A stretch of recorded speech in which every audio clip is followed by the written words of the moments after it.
This has to be without a doubt the most fun I've ever had with any demo. Really. Granblue Fantasy Relink's demo recently has been a huge success and allowed players to get their hands on 11 of the playable characters and just get a feel for what the combat system and the game is going to be playing like. Last night, me and my friends, I think, obtained a world record for the Rock Golem boss fight. We were able to beat it in 1 minute and 39 seconds. I actually have that recorded. If you want to see individual video and breakdown for that, please let me know. I'll be happy to do that. But I'll be including some footage of it in the background of this video as well. So needless to say, I'm addicted. I'm having a lot of fun and I've been enjoying this game a lot. But of course, it's not without any issues. No game is perfect, and while they have a really fun product here, it does have a lot of room for improvement. So I do want to say shout outs to Joey. He left a comment on my previous video talking about how on the official website for Granblue Fantasy Relink, if you go to it right here, you can actually scroll all the way down here on the bottom, and there's a feedback option. And when you click on it, it brings you to a page here with a 1200 character limit, and you can submit individual feedback for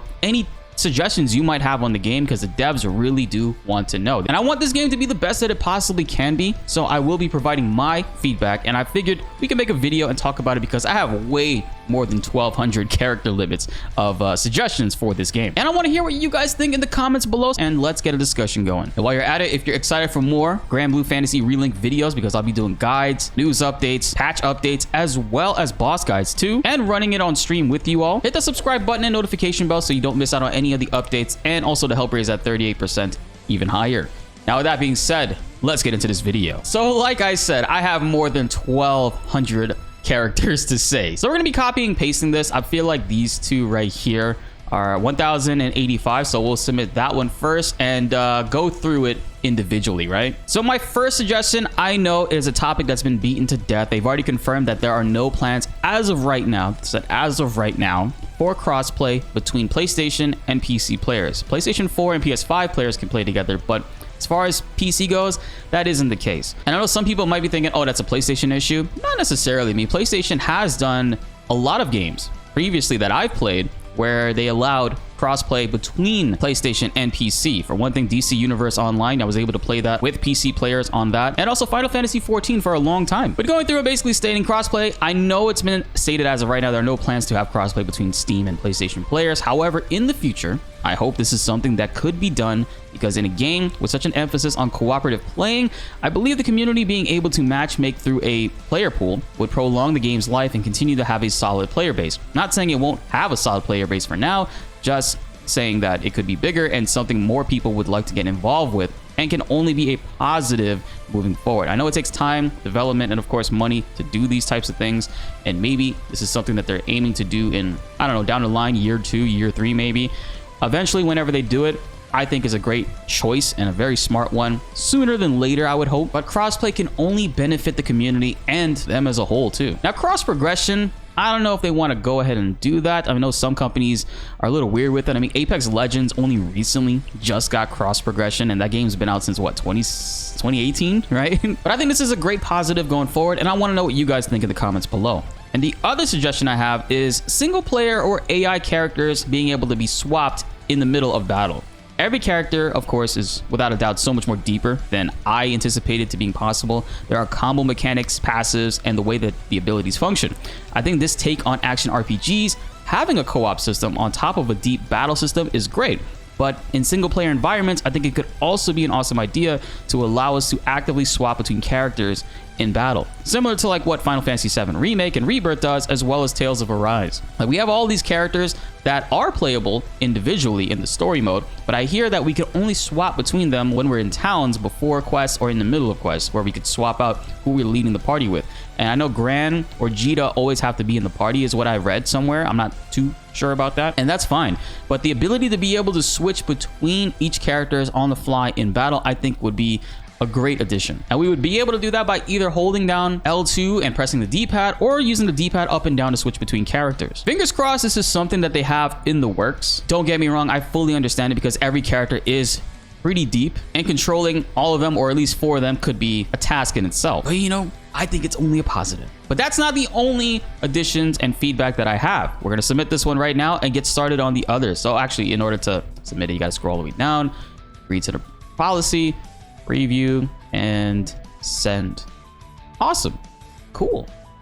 So now we're going back in and we can submit another feedback, it says. And my next bit of feedback comes with concerns towards the way that the camera and targeting functions happen. There are quite a few things relating to the camera, and I'm sure a lot of you guys have the same ones as well. So first off, I would like so that the right stick to change targets using the right stick to target enemies or like swap targets, it makes the camera use super difficult and it's very uncomfortable in a lot of elements while playing the game. There are moments in fights where the camera moves to the right and you can't even see the enemies that you're hitting. If you try to move the camera, it swaps the targets or it doesn't even move at all. If that enemy is the only current target, the camera won't move because it thinks you're trying to switch targets, but you're not. You're just trying to move the camera.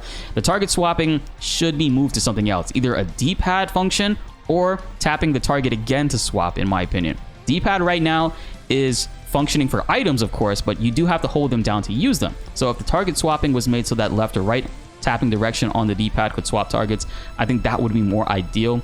Or double tapping the target button could be another way to swap too. Either way, the camera does have issues with the way that it functions right now. And I think a lot of people would agree on that. It's not perfect, but this could also be something that they're working on and maybe is already fixed in the final game.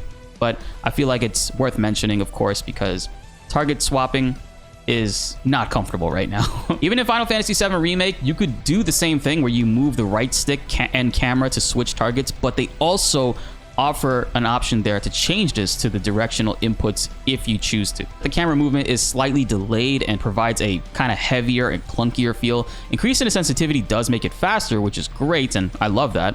But the issue is actually the responsiveness of it. It does feel slightly delayed and kind of throws the movements off. Now, I don't think it needs to feel like a first-person shooter or anything like that, but there is a slight delay between when you move your right stick to when the camera actually moves, and I think that it's a really awkward feel for a game with such fast-paced combat. So this is definitely something I would love to see them address or change. And also, I don't know if this happens all the time, but sometimes when you're locking onto a target, it can take quite a long time to activate. Like, it's a really slow or delayed press. Sometimes it's quick, sometimes it's not. Sometimes I'll press it and it won't target an enemy, and then I'll go to press it again and it'll target then untarget an enemy, meaning that it was already pressed before. I mean, this could be a lag or like a latency issue, maybe, but I think it's worth mentioning, especially with like the functionality of the game. It does feel a little uncomfortable. It's inconsistent, and sometimes it can be faster than other moments, and then some moments it just takes a little way too long to like target enemies with the lock-on function. So now we're gonna scroll all the way down to the bottom, agree,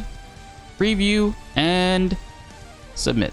Now we're going back into feedback because there's still a little bit more. All right, this is the last camera suggestion that we have, and there's one more after because it's just a slight tad bit over the 1200 character mark. But the last camera suggestion is I would like for us to be able to zoom in the camera a little bit more or zoom it out via a slider. I feel like that being an individual option or a actual hotkey, like if you press, like I think it's in Final Fantasy or DC Universe Online, if you're holding L1 and you press up or down on the D-pad, it'll zoom the camera out more. I think that's a great function to have. I don't think this game has that, and there are moments like in the rock golem fight, it does get difficult to notice any of the enemy ads he spawns, the earth gyres. It's very hard to like sometimes see them or like even notice that they're like launching attacks at you. I think having that option to be able to zoom out and see a little bit more of the battlefield is always a benefit. There's nothing wrong with adding that, right? And up next, the enemy debuffs and self buffs I think should be in different places on their health bar. I think a debuff that we apply to the enemies should appear on the left side, while a buff that they may apply to themselves should be slightly more to the right or the middle, because as of right now, it seems that debuffs that we apply them are blue icons, and the buffs that they apply to themselves are about like orangish icons. And I think giving them more separation, spreading them out, and having dedicated spots for them would be great, and just make overall seeing what's going on in the battle and understanding like, okay, when should you use your big attacks here since they have a defensive debuff, or saving your moves because they have a buff on themselves. Sure, that's an MMO thing, and this is obviously a co-op game, but I think it's very important. I do love that we can see the buffs on our characters, but seeing Yoda's buffs that he gives to the teammates, I think it's called Mirror Stance or Mirror Force or something like that. But dude, that move is insane. It just negates incoming damage and can avoid big attacks, which is awesome. Also, the cooldowns for our abilities do need a little bit more of a pronounced and visible tell. As of right now, they're a bit hard to see on the bottom right. They're very tiny. Perhaps including a menu option to increase the size of the example buttons is a great idea, because on the bottom right we can see like our triangle, square, circle, and X abilities are there. If they're grayed out, that means they're on cooldown, and if they're solid and pressable, that means that you can use it. Now, of course, being a good player also consists of actively checking your HUD and looking at your surroundings. I just feel like it's a little too small to sometimes notice in battle, because there are some times where I feel like a move is back and it looks like it's almost back, and I press it and it doesn't activate because it was actually slightly off. So we're gonna submit that. And now the final suggestion I have is actually I would say long-term type of thing. I don't expect this to happen anytime soon. I know this game is single player or 1 to 4 player co-op online, but eventually the possibility of a 6 or 8 party member raid would be something interesting to consider. There could be certain fights where we have a more extreme or difficult version of a specific fight, but requires more party members, like what they do in MMOs. I know this is not an MMO, nor does it plan to be, but the inclusion of more players in events like that could also be a positive towards community growth too. And I would like that. I mean, the 4-man parties idea is great, but seeing it being able to do, like, you know, 10, maybe 8, 6 party members, a little bit more, I think would be a great addition, and provide more depth to certain fights, and also give the devs more content to work with at the end of the day. It's not a huge necessity in my opinion, but I think it's a great idea as a suggestion for the future.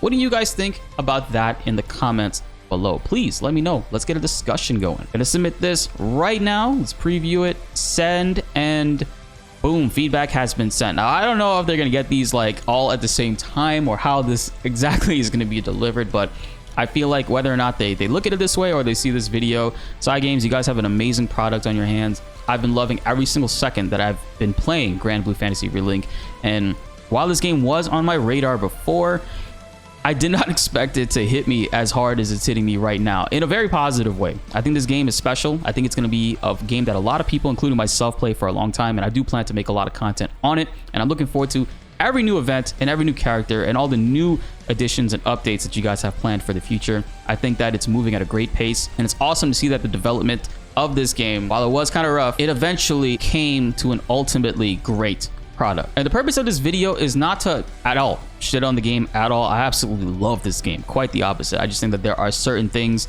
that feedback can help improve, and I really do applaud them at giving us this option that is accessible by everybody to give feedback. So I encourage you guys, I'm going to be posting this in the comments below, in the description as well. Go to the website. If you have any feedback, constructive feedback, whatever it is, please submit it, and let's ultimately try to get this game in the best place that we possibly can, because it's not too far off, honestly. And they've earned my trust and faith with what exactly they've been showing us so far. So be sure to like the video if you enjoyed, and subscribe if you are new. More Granblue Fantasy Relink videos are on the way, and you don't want to miss them. My name is BltzZ, and thanks for watching.